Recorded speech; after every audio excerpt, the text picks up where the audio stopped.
கிறிஸ்துவின் அன்பான சகோதர சகோதரிகளே, பொது காலத்தின் 21ஆம் ஞாயிறின் 2ஆம் வாசகமானது புனித பவுல் ரோமியருக்கு எழுதிய திருமுகத்தில் இருந்து 11ஆம் அதிகாரம் 33 36 வரையான பகுதியிலிருந்து நாங்கள் வாசிக்கின்றோம். புனித பவுல் எழுதிய கடிதங்களிலேயே மிக உன்னதமான இறை புகழ்ச்சி பாடல் தி டாக்ஸாலஜி என்கின்ற இந்த பகுதி, அதை நாங்கள் வாசிக்கின்றோம். என்பவர்களே, ரோமியர் அதிகாரம் 9 முதல் 11 வரையிலான அதிகாரங்களிலே கடவுள் இஸ்ரேல் மக்களை எவ்வாறு தேர்ந்தெடுத்தார், அவர்களின் நம்பிக்கையின்மையால் புற இனத்தாருக்கு மீட்பு எவ்வாறு கிடைத்தது, இறுதியில் கடவுள் எவ்வாறு எல்லோரையும்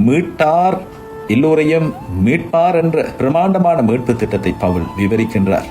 இந்த மகத்தான திட்டத்தின் ஆழத்தை கண்டு வியந்து பரவசப்பட்டு அவர் பாடும் பாடலே இந்த வாசக பகுதியாகும். இந்த பகுதியை நாங்கள் வரி ஆராய்ந்து பார்த்தோம் என்று சொன்னால், முதலாவது வசனமான 33 முதல் பகுதியிலே, ஆஹா, கடவுளின் ஞானமும் அறிவும் எத்துணை அழகானவை என்ற இந்த பகுதியிலே, எபிரேய அல்லது கிரேக்க சூழலிலே ஞானம் என்பது கடவுளின் உலகளாவிய மீட்பு திட்டத்தையும், அறிவு என்பது கடவுளுக்கு மனித மனங்கள் மற்றும் வரலாற்று நிகழ்வுகள் பற்றிய முழு புரிதலையும் குறிக்கின்றது. பவுல் சுட்டிக்காட்டுவது என்னவென்று சொன்னால், மனித குறுகிய அறிவால் கடவுளின் திட்டத்தை முன்கூட்டியே கணிக்க முடியாது. யூதர்களின் நம்பிக்கை இன்மையை பயன்படுத்தி புறவினத்தாருக்கு மீட்பை அளித்து பின்னர் அந்த புறவினத்தாரின் வழியாகவே யூதர்களை மீட்கும் கடவுளின் விசித்திரமான ஆழமான திட்டத்தை கண்டு பவுல் வியந்து நிற்கின்றார். அந்த 33வது வரியின் இறுதி பகுதியிலே, அவருடைய தீர்ப்புகள் ஆய்வுக்கு எட்டாதவை, அவருடைய வழிகள் ஆராய்வதற்கு அப்பாற்பட்டவை என்பது வேதாகமத்திலே என்பவர்களே, எசாயா இறைவாக்கினர் 55வது அதிகாரம் 8 முதல் 9 வரையான பகுதியில் வருவதைப் போல, என் எண்ணங்கள் உங்கள் எண்ணங்கள் அல்ல, உங்கள் வழிகள் என் வழிகளும் அல்ல என்பதற்கு இணையாக வருகின்ற அந்த வார்த்தைகள். இங்கே பவுல் சுட்டிக்காட்டுவது என்னவென்று சொன்னால், கடவுள் வரலாற்றில் செயல்படும் முறைகளை மனித ஆராய்ச்சியால் முழுமையாக அளவிட முடியாது. மனித பார்வைக்கு தடைகளாகவோ அல்லது தோல்விகளாகவோ தோன்றுபவற்றை கூட கடவுள் தனது மீட்புக்கான கருவிகளாக மாற்ற வல்லவர். தொடர்ந்து 34வது வரியிலே, ஆண்டவரின் சிந்தனையை அறிந்தவர் யார், அவருக்கு ஆலோசகராக இருந்தவர் யார் என்கின்ற இந்த வரிகள் இங்கு பவுல் பழைய ஏற்பாட்டின் எசாயா 40ஆம் அதிகாரம் 13 மற்றும் யோபு அதிகாரம் 15ஆம் அதிகாரம் 8வது வசனங்களை நேரடியாக மேற்கோள் காட்டுகின்றார். கடவுளுக்கு யாரும் வழிகாட்ட வேண்டியதில்லை. இஸ்ரேலுக்கு தான் முதலில் மீட்பு தர வேண்டும், புறவினத்தாருக்கு அல்ல என்று கடவுளுக்கு நிபந்தனை விதிக்கவோ அல்லது அவருக்கு ஆலோசனை கூறவோ எந்த மனிதனுக்கும் தகுதி இல்லை. கடவுள் முற்றிலும் சுதந்திரமானவர். அடுத்த வசனமான 35வது வரியிலே, கடவுளுக்கு கொடுத்து அதனால் அவரிடம் இருந்து பிரதிபலன் பெறத்தக்கவர் யார் என்கின்ற இந்த வரியிலே, யோபு ஆகமத்திலே 41வது அதிகாரம் 11வது வரியை இது நினைவூட்டுகின்றது. எனக்கு கைமாறு செய்யும்படி எனக்கு முன்பாக எதையும் கொடுத்தவன் யார் என்கின்ற இந்த வார்த்தைகள். இங்கே பவுல் சுட்டிக்காட்டுவது என்னவென்று சொன்னால், மனிதன் தன் சட்டங்களையோ தர்ம காரியங்களையோ பாரம்பரியத்தையோ காட்டி, கடவுளே நான் இதை செய்துவிட்டேன், எனவே எனக்கு மீட்பை கூலியாக தாருங்கள் என்று யாரும் கேட்க முடியாது. உமது அருளை எனக்கு தாரும் என்று நாம் கூலியாக பெற முயற்சிக்க முடியாது. மீட்பு என்பது மனித முயற்சியால் பெறப்படும் கூலி அல்ல, அது கடவுளின் இலவசமான அருங்கொடை மட்டுமே.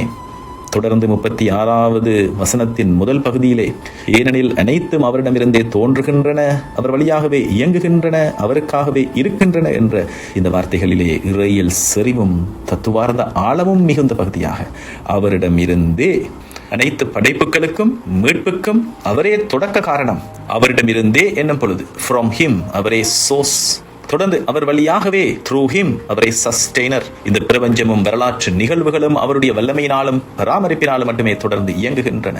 தொடர்ந்து 3வதாக அவருக்காகவே for him, எதற்காக, அனைத்து படைப்புகளின் இறுதி இலக்கும் வாழ்வின் நோக்கமும் கடவுளின் மாட்சியைக்காகவே.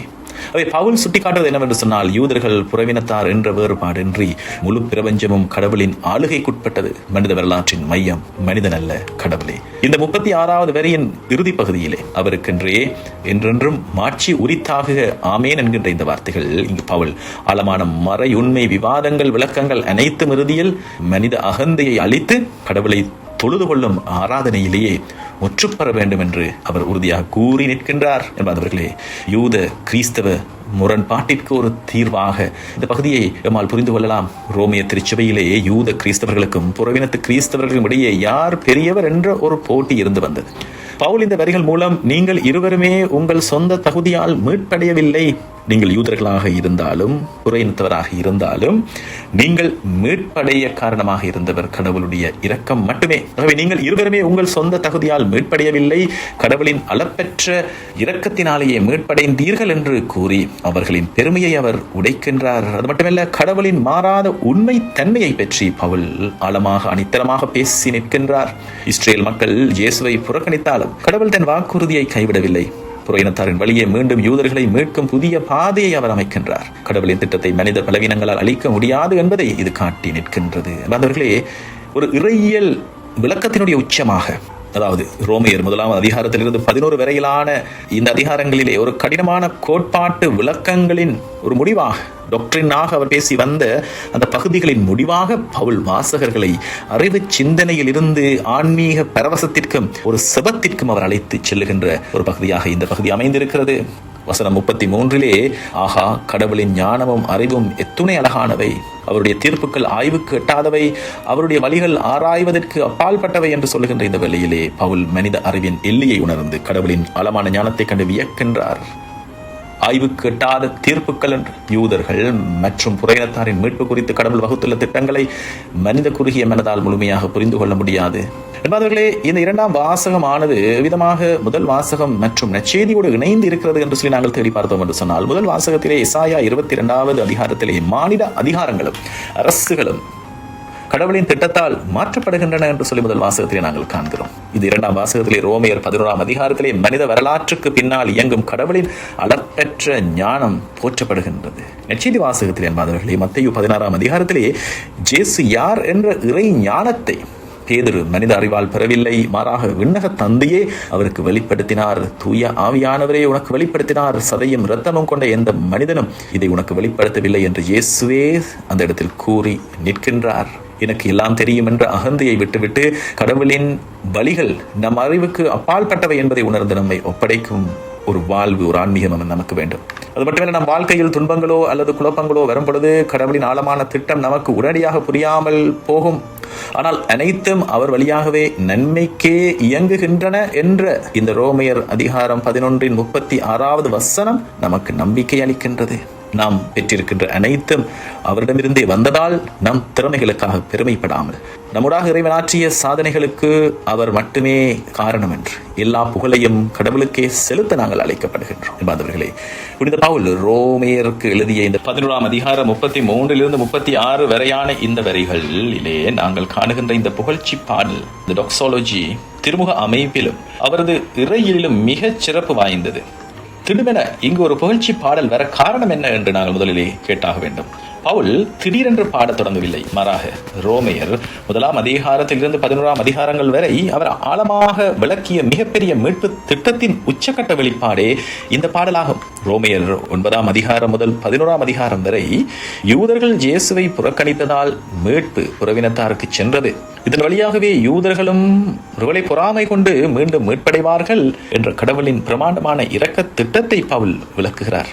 மனித அறிவால் கணிக்க முடியாத கடவுளின் இந்த திட்டத்தை எழுதி முடிக்கும் பொழுது பவுல் தன் உணர்ச்சிகளை கட்டுப்படுத்த முடியாமல், ஆஹா, கடவுளின் ஞானமும் அறிவும் எத்துணை அழகானவை என்று பரவச நிலைக்கு சென்று அவர் கடவுளை போற்றத் தொடங்குகின்றார். அறிவிலிருந்து ஒரு ஆராதனைக்கு, ஜெபத்திற்கு பவுல் கடந்து செல்லுகின்றார். பவுலுக்கு இறையியல் என்பது வெறும் மூளையை சார்ந்த ஒரு அறிவு, ஒரு தியாலஜி ஆற்றுவது அல்ல. அது கடவுளை ஆராதிக்கும் அனுபவம், டாக்ஸாலஜி அனுபவம். ஆழமான இறையியல் சிந்தனை எப்பொழுதும் ஆராதனையிலேயே முடியும் என்பது ஆழமான ஒரு உண்மையாகும். என்பவர்களே, இந்த பாடல் ரோமையர் கடிதத்தில் மட்டும்தானா உள்ளது அல்லது வேறு கடிதங்களிலும் உள்ளதா என்று சொல்லி நாங்கள் தேடி பார்க்கும் பொழுது இந்த குறிப்பிட்ட வரிகள் ரோமையர் 11 அதிகாரம் 33 36 வரையான இந்த வரிகள் ரோமையர் திருமடலுக்கு மட்டுமே உரியவை. இருப்பினும் பவுல் தன்னுடைய பிற கடிதங்களிலும் இதே போன்ற புகழ்ச்சி பாடல்களையும், டாக்ஸாலஜிஸையும், கிறிஸ்டாலஜிக்கல் ஹிம்ஸ் என்று சொல்லுகின்ற கிறிஸ்துவை பற்றிய பாடல்களையும் அவர் பயன்படுத்தி உள்ளார். பவுலினுடைய பிற திருமடல்களிலே காணப்படுகின்ற இவ்விதமான புகழ்ச்சி பாடல்கள் என்னவென்று சொல்லி நாங்கள் சற்று தேடி பார்த்தோம் என்று சொன்னால், பிலிப்பியர்களின் திருமுகத்தில் 2 அதிகாரம் 6-11 வரையான பகுதியிலே கடவுள் வடிவிலே விளங்கிய ஜேசு தம்மையை வெறுமையாக்கி என்று தொடங்குகின்ற அந்த பாடலிலே ஜேசுவின் தாழ்ச்சியையும் உயர்வையும் பாடுகின்ற பாடல். கொலோசியர்களின் திருமுகத்திலே 1 அதிகாரம் 15-20 வரை அவரே கண்ணுக்கு தெரியாத கடவுளது உருவம் என்று படைப்பின் மையமாக கிறிஸ்துவை பற்றி பாடுகின்ற பாடலை நாங்கள் காணுகிறோம். தீமோத்தேயுவுக்கு எழுதிய முதலாவது திருமுகத்திலே 3ஆம் அதிகாரம் 16வது வசனத்திலே அவர் மனித வடிவில் வெளிப்பட்டார், ஆவியின் வல்லமையால் நீதி உள்ளவர் என காணப்பட்டார் என்கின்ற அந்த வரிகள் இவ்விதமான ஒரு டாக்ஸாலஜி பாடல். அதே போல எபேசியர்களின் திருமுகத்திலே 1ஆம் அதிகாரம் 3-14 வரையான பகுதியில் இன்னொரு டாக்ஸாலஜியை நாங்கள் காண்கின்றோம். புகழ்ச்சி பாடலை விண்ணக ஆசி அனைத்தையும் கிறிஸ்து வழியாக நமக்கு வழங்கி போற்றப்பெறுவாராக என்கின்ற தொடங்குகின்ற அந்த பாடல். அன்பானவர்களே, திருமுகங்களில் பாடல்களை பயன்படுத்தும் பின்னணி என்னவென்று சொல்லி நாங்கள் அதனுடைய ஆழத்தை, அதனுடைய பின்னணியை தேடி பார்க்கும் பொழுது, அன்பானவர்களே, ஆரம்ப கால திருச்சபையிலே எழுத்து பூர்வமான நற்செய்தி நூல்கள் உருவாகும் முன்பே மக்கள் வழிபாட்டிலே பாடல்களை பாடும் வழக்கம் இருந்தது. ஆரம்பகால கிறிஸ்தவர்கள் அவர்கள் கூடி வந்த வேளையிலே, குறிப்பாக ஞாயிறு வழிபாடுகளுக்கு விசுவாச அறிக்கையாகவும் செபமாகவும் அவர்கள் ஒரு சில பாடல்களை பாடினார்கள். அக்காலத்திலே பெரும்பாலான மக்களுக்கு எழுத படிக்க தெரியாது. ஆகவே ஆழமான இறையியல் உண்மைகளை வசனங்களாக கூறுவதை விட பாடல்களாக பாடும் பொழுது மக்கள் எளிதில் மனனம் செய்து கொண்டார்கள். ஆகவே பவுல் கையாண்ட உக்தி என்னவென்று சொன்னால், தனது திருமுகங்களை எழுதும் பொழுது அக்கால திருச்சபைகளிலே ஏற்கனவே பாடி வந்த பிரபலமான பாடல்களை மேற்கோள் காட்டி அல்லது தானே புதிய பாடல்களை இயற்றி அவர் இணைத்திருந்தார்.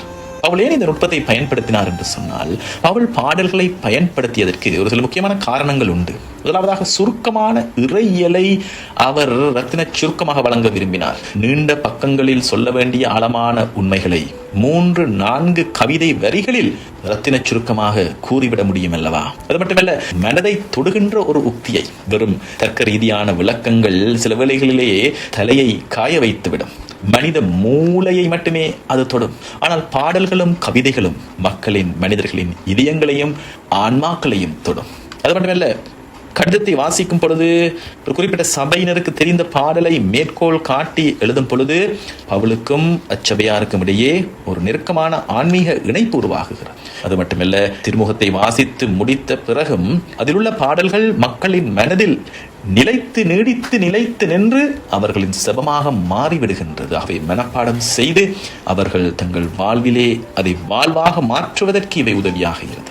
அன்பானவர்களே, பவுலை பொறுத்தவரையிலே கடவுளை பற்றி பேசுவது மட்டுமே முக்கியமல்ல, அதைவிட கடவுளை தொழுது கொள்வதும் அவரை ஆராதனை செய்து போற்றி புகழ்வதும் மிக முக்கியமானது என்பதை பவுல் உணர்ந்திருந்தார். ஆகவேதான் அவர் இந்த உக்தியை பயன்படுத்தினார். துதி பாடல்கள் அல்லது ஸ்தோத்திர பாடல்கள் இந்த டாக்ஸாலஜிகள் கத்தோலிக்க வழிபாட்டிலும் விவிலிய இறையியலிலும் மிக முக்கிய பங்கு வகிக்கின்றன. என்பவர்களே, இந்த டாக்ஸாலஜி என்றால் என்னவென்று சொன்னால், டாக்ஸாலஜி என்ற சொல் கிரேக்க மொழியிலிருந்து வந்தது. டாக்ஸா என்றால் மாட்சி, புகழ், மகிமை என்கின்ற அர்த்தமுடையது. லொஜி, லோகோஸ் என்றால் வார்த்தை, உரை என்ற அர்த்தம். அதாவது கடவுளின் மாட்சியையும் பெருமையையும் போற்றி புகழும் குறுகிய வழிபாட்டு பாடல் அல்லது சிவமே டாக்ஸாலஜி என்று அழைக்கப்படுகின்றது. இது பெரும்பாலும் திரித்துவ கடவுளுக்கு தந்தை மகன் தூய ஆவியாரை புகழ்ச்சி செய்கின்ற பாடலாக அல்லது ஜேசு கிறிஸ்துவை பற்றி போலுகின்ற பாடல்களாக அமைந்திருக்கு. இது பவுலுக்கு மட்டுமே உரியதா என்று சொன்னால், இது பவுலுக்கு மட்டுமே உரிய ஒரு உக்தி அல்ல. ஆனால் பவுல் இதை அதிகம் பயன்படுத்தி இருந்தார். இதை பவுல் உருவாக்கவும் இல்லை, ஆனால் பவுல் இதை அதிகமாக பயன்படுத்தி இருந்தார். இது யூத மரபிலே நாங்கள் இந்த மாதிரியான டாக்ஸாலஜிகளை நாங்கள் காண்கிறோம். இந்த டாக்ஸாலஜியினுடைய பிறப்பிடம், இந்த புகழ்ச்சி பாடல்களின் பிறப்பிடம் பழைய ஏற்பாடு யூதர்களின் வழிபாட்டு மரபுமே ஆகும். என்பதற்கு யூதர்கள் தங்கள் செபங்களின் முடிவிலே கடவுளை போற்றி புகழும் பழக்கம் கொண்டிருந்தார்கள். உதாரணமாக திருப்பாடல் 41:13 ஆண்டவர் என்றென்றும் போற்ற பெறுவாராக ஆமேன் என்று சொல்லி அந்த திருப்பாடல் முடியும். யூத மரபிலே வேரூன்றி இந்த பழக்கத்தை புனித பவுல், புனித பேதுரு, உதாரணமாக பேதுரு முதலாவது பேதுருவின் கடிதத்திலே 4ஆம் அதிகாரம் 11 யோவான் எழுதிய திருவழிபாட்டு நூலின் 1ஆம் அதிகாரம் 6ஆம் வசனத்திலே விதமான திருத்தூதர்கள் கிறிஸ்தவ இறையலுக்கு ஏற்ப மூவர் கடவுள் மற்றும் கிறிஸ்துவை மையப்படுத்திய துதிப்பாடல்களை, டாக்ஸாலஜிகளை பயன்படுத்தியுள்ளார்கள். இந்த விதமாக நாங்கள் வேதாகமத்திலே காணப்படுகின்ற ஒரு சில முக்கியமான துதி பாடல்களை நாங்கள் தேடி பார்த்தோம் என்று சொன்னால், என்பவர்களே, ரோமையர்களது திருமுகத்திலே பவுலினுடைய 16ஆம் அதிகாரம் 27 இன்னொரு துதி பாடலை நாங்கள் காண்கின்றோம். இயேசு கிறிஸ்து வழியாக ஒரே ஞானமுள்ள கடவுளுக்கு என்றென்றும் மாட்சி உரித்தாகுக ஆமேன் என்று அது முடியும். அதே போல எபேசியர்களது திருமுகம் 3ஆம் அதிகாரம் 20-21 வரை தொடர்ந்து நம்மிடம் செயலாற்றும் வல்லமையால் திருச்சபையிலும் கிறிஸ்து இயேசுவின் வழியாகவும் தலைமுறையாக என்றென்றும் மாட்சி உரித்தாகுக ஆமேன் என்று அது தொடர்ந்து செல்லும். 1 தீமோத்தேயு 1:17 எக்காலத்திற்கும் அரசரும் அழிவில்லாதவரும் கண்ணுக்கு தெரியாதவருமான ஒரே கடவுளுக்கு என்றென்றும் கண்ணமும் மாட்சியும் உரித்தாக ஆமேன் என்று அது அமைந்திருக்கு. யூதா எழுதிய திருமுகம் 1:24-25 நம் மீட்பராகிய ஒரே கடவுளுக்கு நம் ஆண்டவராகிய இயேசு கிறிஸ்துவின் வழியாக மாட்சியும் பெருமையும் வல்லமையும் அதிகாரமும் உரித்தாக ஆமேன் என்று சொல்லி நாங்கள் காண்கின்றோம். திருவெளிப்பாட்டு நூலின் 5:13 அரியணையில் வீற்றிருப்பவருக்கும் ஆட்டுக்குட்டிக்கும் புகழும் மதிப்பும் மாட்சியும் வல்லமையும் என்றென்றும் உரித்தாக என்கின்ற வரிகளை நாங்கள் காண்கின்றோம். என்பாதவர்களே, கத்தோலிக்க திருச்சபையிலே திருப்பலியிலே நாங்கள் பயன்படுத்துகின்ற ஒரு சில டாக்ஸாலஜிகளை இந்த வேளையிலே நாங்கள் நினைத்து பார்க்க வேண்டும். எங்களுடைய வழிபாட்டிலே நாங்கள் பயன்படுத்துகின்ற ஒரு சில டாக்ஸாலஜிகள், துதிப்பாடல்கள் தந்தைக்கும் மகனுக்கும் தூய ஆவியாருக்கும் மாட்சி உரித்தாக தொடக்கத்தில் இருந்தது போல இப்பொழுதும் எப்பொழுதும் என்றென்றும் இருப்பதாக ஆமேன் என்பது அவ்விதமான ஒரு டாக்ஸாலஜி. ஒவ்வொரு செபத்தின் முடிவிலும், குறிப்பாக ஜெபமாலையை நாங்கள் செபிக்கும் பொழுது, திருப்புகழ் செபம் நாங்கள் சொல்லும் பொழுது, மூவர் இறைவனின் காலம் கடந்த மாட்சியை அறிக்கையிட இது பயன்படுகின்றது. இது ஒரு டாக்ஸாலஜி. அதே போல இருக்கின்ற பெரிய துதிப்பாடலாக கொள்ளப்படுகின்ற குளோரியா இன் எக்ஸல்சியஸ் என்று திருப்பலியிலே உன்னதங்களிலே கடவுளுக்கு மாட்சி உண்டாகுக என்று நாங்கள் பாடுகின்ற இந்த பாடல், குறிப்பாக கிறிஸ்து ஆண்டவர் இயேசு பிறந்த இரவிலே வான தூதர்கள் பாடிய பாடலிலிருந்து லூக்கா நற்செய்தி 2:14 உருவான இந்த டாக்ஸாலஜி. இறைவனின் மனு உருவையும் மீட்பையும் கொண்டாடுகின்ற திருப்பலியின் இதை நாங்கள் பாடுகின்றோம். அது ஒவ்வொரு ஞாயிற்றுக்கிழமையிலும் நாங்கள் பாடுகின்ற ஒரு பெரிய துதிப்பாடல். அதே போல திருப்பலியின் நற்கருணை மன்றாட்டு முடிகின்ற தருவாயிலே நாங்கள் பாடுகின்ற ஒரு துதிப்பாடல், இவர் வழியாக இவரோடு இவரில் எல்லாம் வல்ல தந்தையாகிய இறைவா தூய ஆவியாரின் ஒன்றிப்பில் எல்லா புகழும் மாட்சியும் என்றென்றும் உமக்கு உரியதே என்பது ஒரு முக்கியமான முடிவு துதிப்பாடல். திருப்பலியிலே இருக்கின்ற மிக மிக முக்கியமான டாக்ஸாலஜி இது. நற்கருணை மன்றாட்டின் உச்சக்கட்டமாக குருவானவர் நற்கருணையை உயர்த்தி பாடுகின்ற பாடல் இது. இதற்கு மக்கள் அனைவரும் ஒருமித்து ஒரே குரலிலே ஆமேன் என்று, மைட்டி ஆமேன் என்று கூறி முழு திருப்பலியிலும் தங்களை இணைத்துக் கொள்ளுகின்றார்கள். அதே போல ஆண்டவர் இயேசு கற்பித்த செபத்தின் முடிவிலே இருக்கின்ற இன்னொரு துதிப்பாடல், ஏனெனில் ஆட்சியும் வல்லமையும் மாட்சியும் என்றென்றும் உமதே என்று குருவானவர் சொல்லுகின்ற இந்த பகுதி. அதே போல விண்ணுலகில் இருக்கின்ற எங்கள் தந்தையே என்ற செபத்திற்கு பிறகு கடவுளின் நித்திய ஆட்சியை போற்றுகின்ற விவிலிய பழமையான ஒரு பாடல் இது. வேண்டாதவர்களே, ஆராதனையின் உச்சமாக இந்த டாக்ஸாலஜி என்பது இது கடவுளிடம் எதையும் கேட்கின்ற மன்றாட்டு அல்ல, மாறாக கடவுள் யார் என்பதற்காக மட்டுமே அவரை போற்றுகின்ற தூய்மையான ஆராதனையே இந்த டாக்ஸாலஜி துதிப்பாடல். அது மட்டுமல்ல, தந்தை மகன் தூய ஆவியாரான திரித்துவ விசுவாச அறிக்கை செய்கின்ற ஒரு தருணம். தந்தை மகன் தூய ஆவியானவர் என்ற ஒவ்வொரு கடவுள் என்பதை மீண்டும் மீண்டும் நினைவுபடுத்தி அவரை போற்றி புகழுகின்ற துதிப்பாடல். விண்ணக வழிபாட்டின் முன்சுவையாக, குறிப்பாக திருவழிபாட்டு நூலிலே விவரிக்கப்படுகின்ற விண்ணக தூதர்களின் இடைவிடாத ஆராதனையில் நாமும் இம்மண்ணுலகில் திருப்பலி வழியாக பங்கேற்பதன் அடையாளமாக இந்த துதிப்பாடல்களை நாங்கள் எங்கள் வழிபாட்டிலே நாங்கள் பாடி மகிழ்கின்றோம்.